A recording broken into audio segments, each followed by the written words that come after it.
Well, good afternoon, everyone. Yeah, can I have a bit more light so I can see your faces? Yeah, because I'm scared when I talk to the black. It was a wonderful talk. I was sitting there, I was touched and moved. It reminds me a lot of things that happened to me. But first I would say I'm not talented a person. And I'm not well trained. And I have a lot of different, I never listened to my teachers, and my mother said, you should have to do this. I said, no, I would never do that. Not like Paul said, everything his coach told him, he listened, and he believed it. And to me, everything I heard on the media, everything I heard some people talking, it takes me 2 or 3 seconds to think about, is that true? Can I do different? This is something that I've been trained for years. I trained myself to do that. I'm not a talented person because I failed many, many times. I tried 7 years in a primary school. Normal student, 5 years of primary school. Because my school was too bad. They say it's too bad because everybody tried to enter the university or enter a good middle school, and we all failed. And I was one of the failure person. And I failed for key middle school, key high schools. I failed 3 times for the universities. And I applied for jobs and I think like 30 times jobs, all failed. I remember when I graduated from high school, I failed the university and looking for a job in a KFC. 24 people went and 23 accepted. I was the only one not accepted. And then I tried to be a policeman. 5 classmates went, 4 accepted, I was turned down. And when we started the business for Alibaba, I tried to raise money. I went to Silicon Valley, talking to venture capitalists. So, over 30 of them, none of them accept us and give us some money. But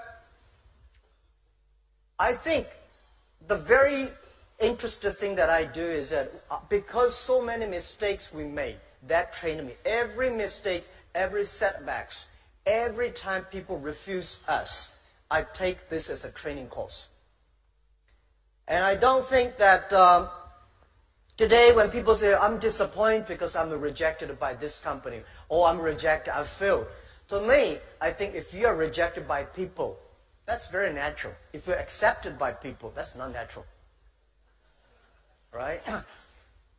When I started the business, tried to sell my products. Every day I have a lot of cold calls, go out meeting customers. I tell myself before I go out, today I'm going to meet 12 customers. I have no chance to win. Not even 1 chance. And then when I came back, there's no chance. I say, see how good I am. I know there was no chance. If I got a 1, I say I would do better than I expected. So every time, every mistakes we make, it's a great treasure of your future succeed. And I would say today there are a lot of books about Jack Ma, about Alibaba, but none of the books I read for myself. I wrote myself. I don't think I should write a book, because when somebody starts to write a book for himself, he's old, he's going to retire. But if one day I do want to write a book, I want to write a book. The name is Alibaba 1001 Mistakes. It's the mistakes that make us different. Every time we learn, and every mistake we make, we check ourselves. I find a lot of people fail, always think, I failed because of that guy's fault. Every mistake we make, every time we fail, it's our fault. It's my fault. And how we can correct. How can we do better next time? I start to share a lot of my experience and ideas with many entrepreneurs in China. I want to tell them the thing they should learn is the failure stories of the others. My training course is the failure experience. You know, I was not trained to be a I was trained to be a high school teacher. I never got a 1-day training in a business school. Luckily, I was not trained to be an MBA student. I sent a lot of young people went to MBA schools past years. They were very smart before they go. When they came back, they're all stupid.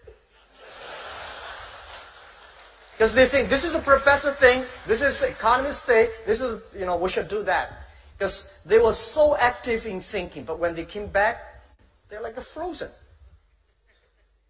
And the school that I'm setting up in China for teaching entrepreneurs and helping entrepreneurs, most of the case studies are the case studies that is failure stories. Why people fail. Most people fail. It's just like going to business. It's like going to the battlefield. Only those people who survive, they are the winners. So when you go to the business field, you have to learn what are the mistakes the other people make. And don't worry, I think most of the mistakes, how stupid that guy is. How can you make a mistake like that? You will. You will.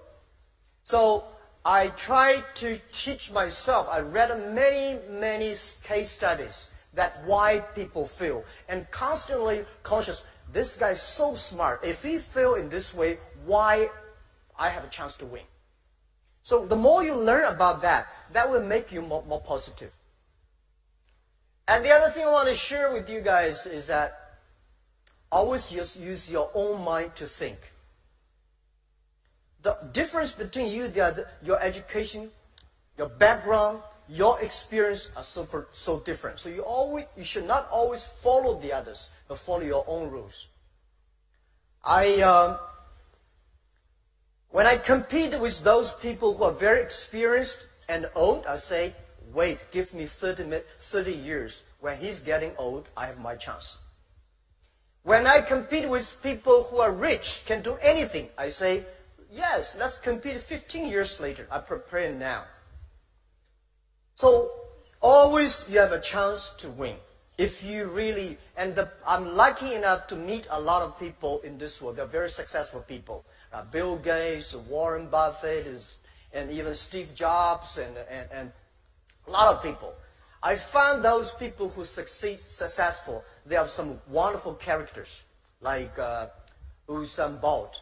They are optimistic. They never complain. If you're not optimistic, you have no chance to win, right? And if you complain, well, when I complained a lot when I was young. I said, wow, when I want to do some software, Bill Gates did it. When I do this, and that guy did. Right? When I want to have some fried chicken, KFC did better than we did. And we always try to be as successful as Bill Gates. It's impossible. There's only one Bill Gates. A lot of people say, well, Bill Gates did not finish Harvard, so I should leave Harvard. There's only one Bill Gates. So, I think those people, they are always very optimistic. They always see the brighter future. And even also, they never complain. Because when people complain, they are losing opportunities. They are blind their mind. So later I learned, where is the opportunity is? The world is full of opportunity if the world is full of complaining people. If you can solve the problem that people complain, that's the great opportunity. And I find many of my friends in the high school, universities, I met them these years, the only thing I found that they are still complaining. Well, don't laugh. We have a lot of people complaining in this world. That's why those people never make progress. And we have to say, when you complain, think about how can you solve this problem. So, I think the world is changing so fast. You cannot stop it. This is the best time, and this is also the worst time. But it depends on how is your attitude. I think it is the best time of the century. The human beings have never been that lucky at this time. When you see a financial crisis, you have this, you have that, you have all kinds of problems. But what I see is, it's the signal, it's the symbol that is something big is happening. And we are lucky at this age, at this moment, we are there. The first, I say, the three technology revolution all fundamentally changed the world. The first technology revolution, the industrial technology revolution, changed the world. Those people who live there, lucky. The second technology revolution Also, the energy, giving a lot of opportunities to human lives. This is the third. And we are lucky. And every technology revolution comes, there is a huge turbulence of the society. It's going to kill a lot of jobs. It's going to create a lot of jobs. And believe me, there's one thing I studied. Every technology revolution takes about 50 years. The first 20 years is about technology. The next 30 years is about utilize of this technology, application of this technology. So the first one, that, second one, that, this one, third. The internet has just passed the 20 years. The next 30 years are so critical to any country, to anybody. Whether you like it or don't like it, a lot of great jobs today you think is a great job is going to lose. Something new is happening. Something interesting is happening. So if you call last 20 years, it's called internet technology. Next 30 years is called internet time. And this is something that I'm calling on a lot of young people. I said, please pay attention to those people who are below 30 years old. And next to 30 years, and pay attention to those companies who are fewer than 30 people. And I think why one of the reasons Alibaba succeed is 19 years ago when we started the business, especially 15 years ago when we started Taobao, the B2C model. No, it's...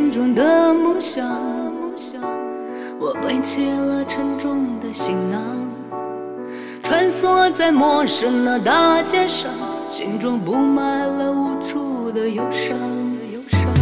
也许你和我一样，为了梦想远走他乡。多少迷茫，多少彷徨，不知前方的路还有多长。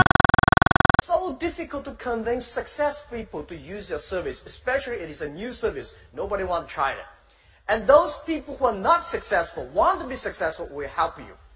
So one of the focus that some US companies, when they come to China, they touch the successful people.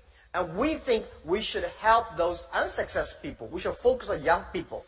At that time, they were 15 years old and 18 years old.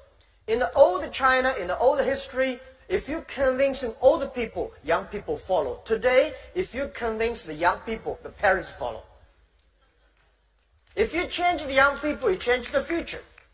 If you believe the future, then believe the young people.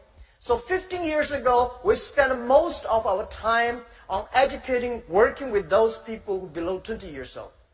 Now, they are 35. They are getting more influential. They think of buy things online. They think of shopping online. They think do business online. They take it for granted. So we think give them another 10, 15 years, they will become the ministers. They will become the presidents.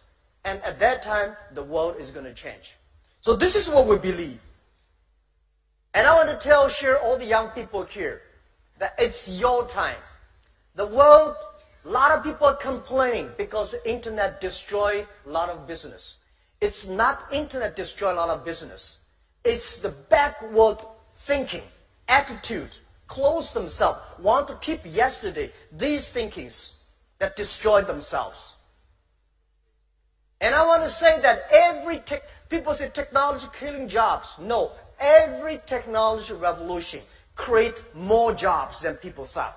But they create different jobs. This is us. This is the opportunity. For China and Asia, I think there will be several new technology, several new trends that is going to change the world. Let's say new retail, new financing, and new technology, new manufacturing, and new energy. These 5 new things is going to happen, is going to change everybody, every industry, every business in the next 10 to 20 years. What is new retail? So today, e-commerce in China grow that fast. The traditional retail does not work very well. One of the reasons why Chinese e-commerce grows so fast, faster than the USA, because the USA traditional retail was so good. The infrastructure of business was so good, so internet cannot go inside. But in China, the traditional retail is not good. I think Malaysia, Indonesia, the same. Because that is no good. So internet become the key technology. We use the internet to improve the new retail that grows so fast. So I said e-commerce in America at that time was like a dessert. In China, become the main course. What is the new retail? The new retail means online and offline plus logistic together. Working together, it's going to be a new retail. So in next 10, 15 years, there will be no online business, offline business. It's all going to be online, offline, working together. That is the future. And what is the new manufacturing? In the last centuries, right? The manufacturing means scalability. Large scales, standard. Because when you see Walmart, right, you have an assembly line, you have a standard and cheaper labor cost. And I think this century is tailor-made. Everything should be tailor-made and smart-made. And a lot of things are going to change. When you put an operating system in a phone, making phone calls is only 20% of the use. 80% of the use of the mobile phone today has nothing to do with making phone calls. Imagine if we put an operating system in a car, if we put an operating system in a lights or in any refrigerator, washing machine, the world is going to change. And everything is going to produce money. So the new manufacturing is going to change a lot of industry. Today, if your industry is based on assembly line, standard, and large scale, low cost, low value, low price, you have no future.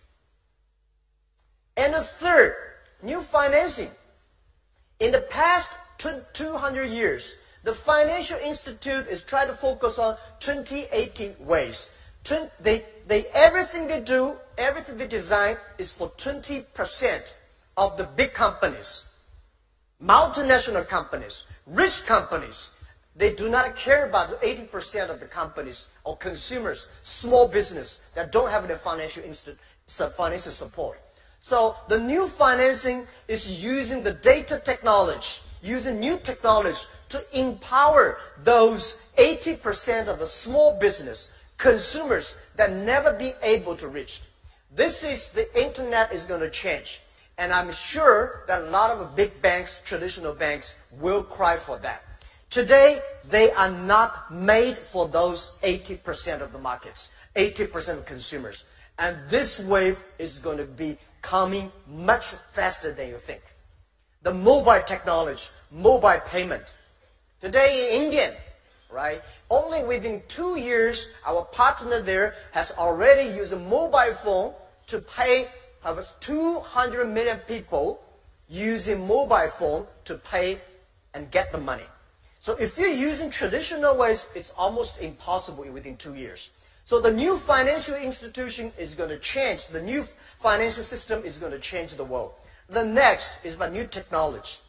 Well, in Asia, we lost the IT. Today we're in the DT. I say from IT technology, IT time to DT time. It's not Donald Trump time. Like data time. It's totally different concept. IT is to make yourself strong, to enable yourself. DT is to enable the others. DT is so powerful. So the IT time, the Asia lost our chance. We don't have IBM, we don't have a Microsoft, we don't have a Cisco, we don't have a Intel chips. But on the DT time, we have a chance to win. And I think Asia and small business, especially those countries with low IT technology, it's a chance for us. A mobile phone today is much more powerful than a powerful PC computer 20 years ago. And look at Asia, look at Malaysia, Indonesia, Philippines. So many farmers are using mobile phones. If we can use the mobile technology, collect the data, things are going to be changed. So how we should put efforts, not following the IT way, but following the DT way. What is the mobile technology? What is the data technology? What is artificial intelligence or machine learning? These are the things I think Asian people can have the great opportunity to win. And then finally, I would say, but not least, this is the new energy. The first technology revolution, the energy is coal. The second technology revolution, the energy is oil. What is the energy of next century or this century? That is data. Without data, nothing can be done. And I want to say, tell all the young people here, do not complain that you don't have the chance, like the opportunity like your father. Your father may not have the chance like these 5 news. If you start to learn, if you start to make up now, start to prepare now, you may succeed in 10 years. You will never be succeed tomorrow. But if you prepare, you have a chance. If you believe the future, if you believe this technology, if you believe this technology revolution is going to change the world, start to do now. 10, 15 years then. What you are today is not designed by yesterday. It's designed by 15 years ago, your effort. So your 15 years later, your life is decided by your today's decision and efforts. So this is what I believe. And I'm not like a bold. I think one thing that I always say, we cannot decide which family you were born. If you happen to be born in a Bill Gates family, you're lucky. But you don't have chance. But we cannot decide where we're born, but we can decide where we die, how we want to die. If you want to die in a prison, it's simple. If you die in a decent, a lot of friends, also you have to make a lot of friends. You have to change your character, value system, these things. And I know I'm not going to die in my office. I'm going to retire and die on the beaches. Life is not about work. Life, you come to this world, is a journey. All right? I believe we come to this world for holiday. All right. The other thing I want to change is that whether you like it or don't like it, this transformation is moving much faster than you thought. A lot of things are going to change. As I said, the white collar, today's white collar today is going to be, a lot of jobs are going to disappearing. So you see, you are data analysis. So we say, I'm learning data, so I'm going to do data analysis because this is going to be a hot job. I tell you, there will be no data analyst next to 10 years. The machine is going to do much better job than you are. In the past 20 years, we make people like a machine. Next 20 years, we will make machine like people. Machine is going to be more powerful, smart than people. And I think I told my team 8 years ago, I said, in 30 years, the best CEO of that year, of the cover man of Time magazine, will be a machine. You like it, don't like it? Let's wait and see if we can live for 30 years. Because in the past centuries, people the business focus on manufacturing. And next 30 years, business should focus on creativity. So because of that, a lot of things should be changed. Let's change the education. Let's change the way we teach the kids. I think we should put not only the knowledge, machine can remember knowledge much faster. I said to a lot of people, say, when we compete who is smarter, we say, well, this guy recite, can remember every words, every poems, every sentences. Is very smart in remembering. I tell you, machine can remember better than you do. And those guys who can calculate faster, machine can calculate faster than you are. Machine never get angry, never get tired.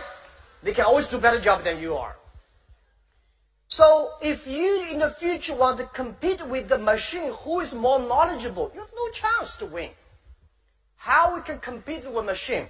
I think we should teach our kids culture, value. These are the things that human can always win the machines. That is why we should teach the kids. There are two things I think the education focus on: imagination and creativity, and teamwork. These are the things that we should teach our kids. We should teach our kids music. We should teach our kids sports. Sports make the kids understand what is teamwork. Music make people understand. Music and painting make kids understand what's imagination, creativity. So if we do not start to change the education, the thing we teach the education, we are going to be in big trouble. Our kids will always complain. It's not their fault, it's our fault if we don't start to do it. So I believe in the future, it's not about the competition of knowledge. It's about competition of wisdom, of experience. How can you survive in such a mobile, such a complicated, sophisticated world? And I say today people are worried because machine getting smarter. They play chess, they play Go better than human beings. So, oh my God, what am I going to do? I never worry about that. Why I don't worry about that? Machine. I don't like the artificial intelligence, the word artificial intelligence, AI. For me, AI means Alibaba inside.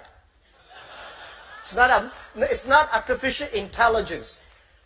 Artificial intelligence, if you try to teach a machine to do things that human being can do, it's just an insult of the people. Machine's supposed to do the things that a human being cannot do. That is something we should do. So I believe it's not artificial intelligence. It should be machine intelligence. Do something that people cannot do, human being cannot do. Like cars. We know car can run faster than human being, but we never make a car like a human being. If you make the wheels like this, car can never run fast. Wheel is a wheel, and human beings do not have wheels. So let's do something that is different. And calculation, big data, and all these things, we have to know very clear that human being, I'm an optimist, human being will always win machines. Don't worry too much about that. I never worry about the things most of scientists are worried about. I never worry about the things prime ministers worry about. I only worry about things I worry about. Because in Alibaba, I have already enough things to worry about every day. The next thing I want to say is that the business people here, young entrepreneurs, I heard young people talking about, I was like, oh, I don't have a chance like a Lee Ka-shing, I don't have a chance like a Mr. Kwok, I don't have a chance like that. I tell you one thing. They may not have a chance like you at that time called entrepreneur. What is entrepreneur? Entrepreneur, to my understanding, is social scientist plus artist. You have to be a social scientist. You understand a human being. You understand the behavior. Then there's need, to change yourself. And you should be very artistic. How do you make the team? The reason why Jack Ma succeed is not because I'm that smart, because I'm a great people. I know how to work with them. And the great people and I will know how to understand the society. What's the need? So if you want to be a company to be more successful, you have to sure what big problem you solve for society.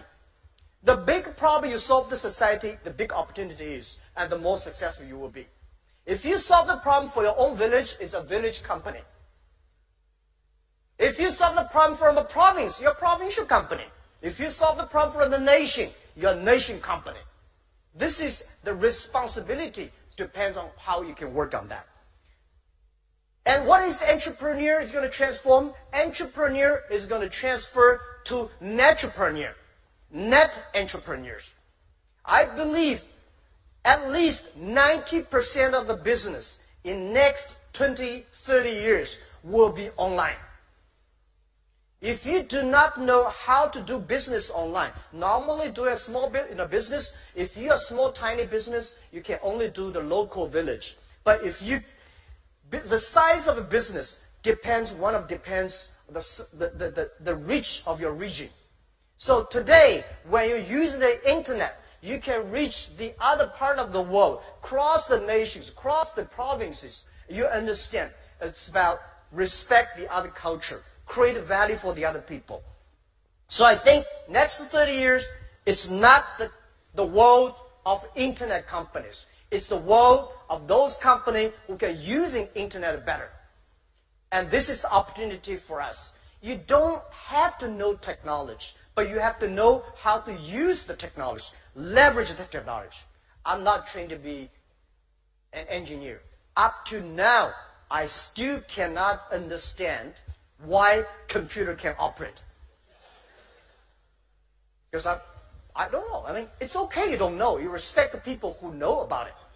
Right? Let those people who know about it. And then for the first 5 years, I was the product tester of the company. Because we work for small business. Most of the small business in the world, they are scared of the high technology.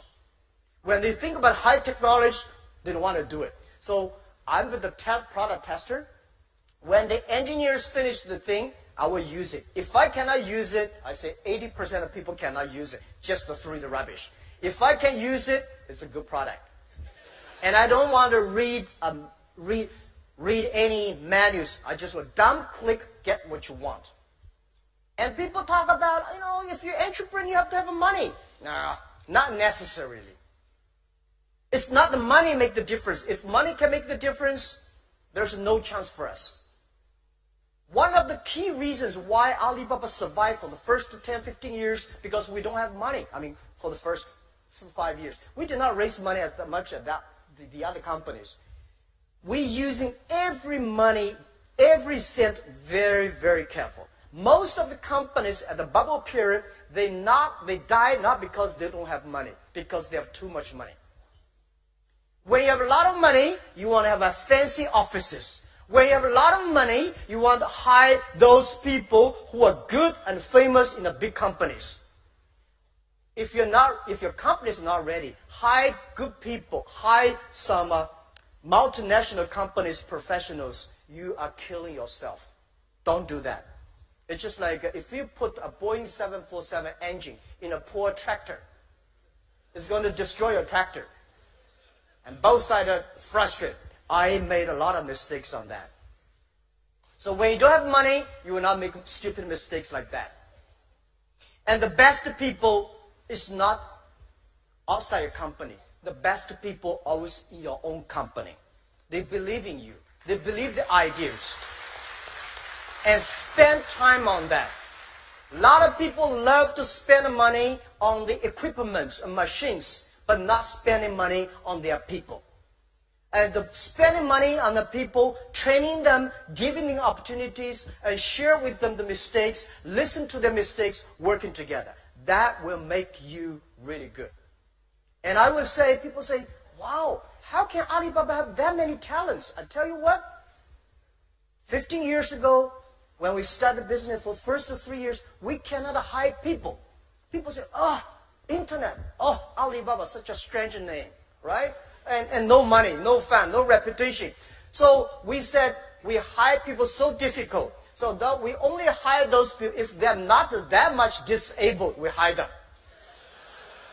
They join the company, and years later when we got something and people get more powerful, they start to head hunting us. They take our good talents.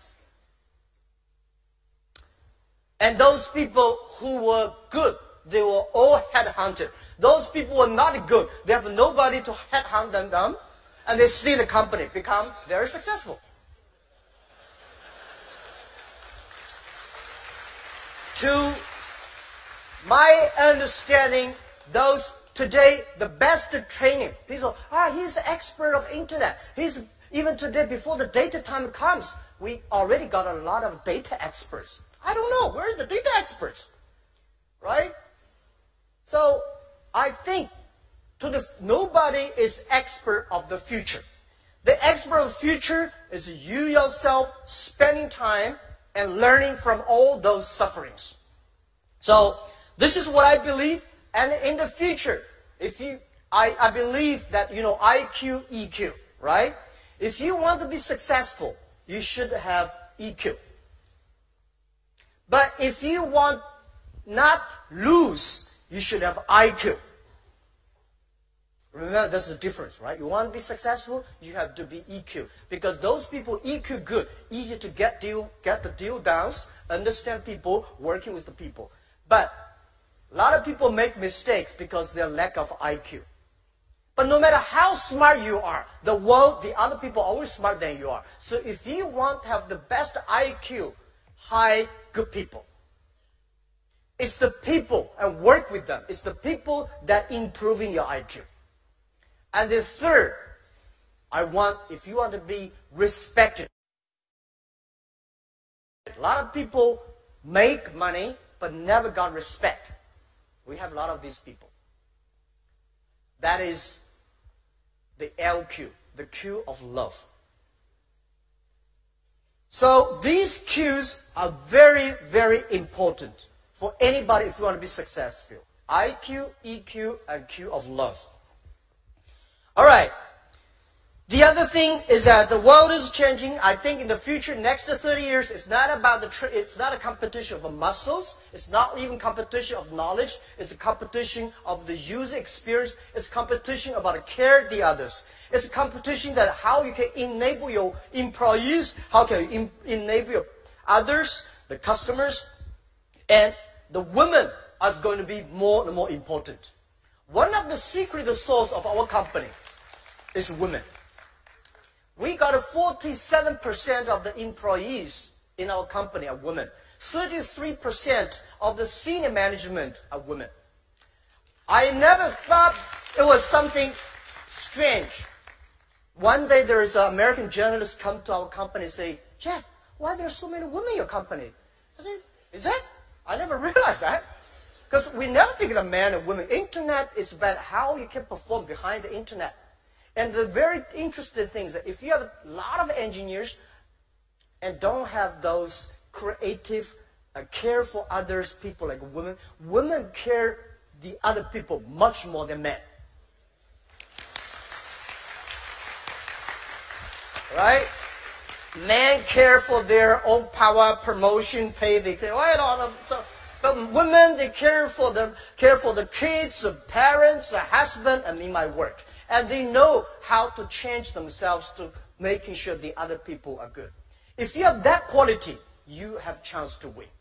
So I think women leaders in the 21st century is going to be like that. Not only leaders in the politician, but leaders in the business field, culture, everywhere. And I strongly believe that. If you want to make your company can be sustainable, please hire more women.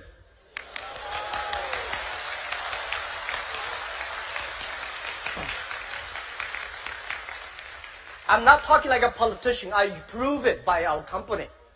We're probably the company in China, in the world, the high-tech company, have close to 50% of the employees are women. 33% of the senior management are women. And by the way, we got more than 50% of the power sellers online are women. The power sellers, if you traditional ways, women have no chance. But the online, people only care whether you serve them better or not. They do not, oh, it's a woman. All right, finally, before we open the questions, because I have a lot of things to share with you. Sorry for I talked that long, because when I have a chance to talk to entrepreneurs, I just feel that I can talk to myself.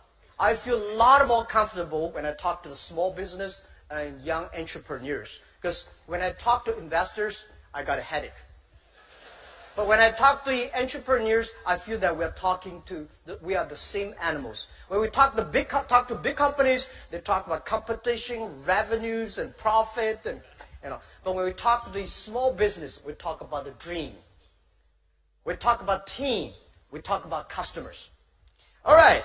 So finally, this technology revolution is very scary. It depends on how we use it. How we can work together to solve big social problems. The first technology revolution changed the world, but the result was the First World War. The second technology revolution also influenced the world. The result is Second World War.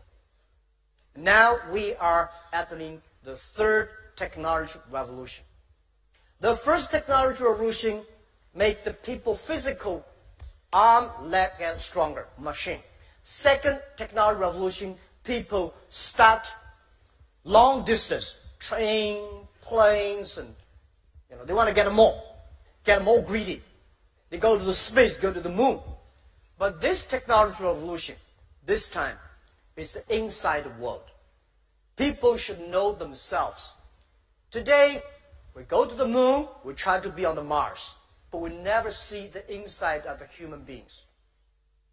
So I think this revolution is the liberation of the brains. If we do not deal with it carefully, we'll be in big trouble for the world. So the Third World War will happen.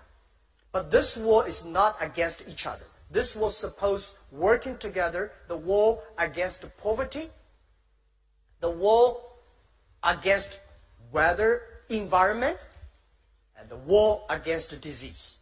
These things, if we can use into technology data, people will be better. So I think the internet, the e-commerce in the next 30, 40 years, if you want to make your business helping others, that the business world is going to be inclusive. The business world is going to be sustainable and make people happy and healthier. That's the future. And your business will be great. So I call happy and health are the double H strategy. This is all human beings want. Everything you do, because of the data and technology, if you can make your people, your team, your customer, the world happy and healthier and sustainable, it's going to be big.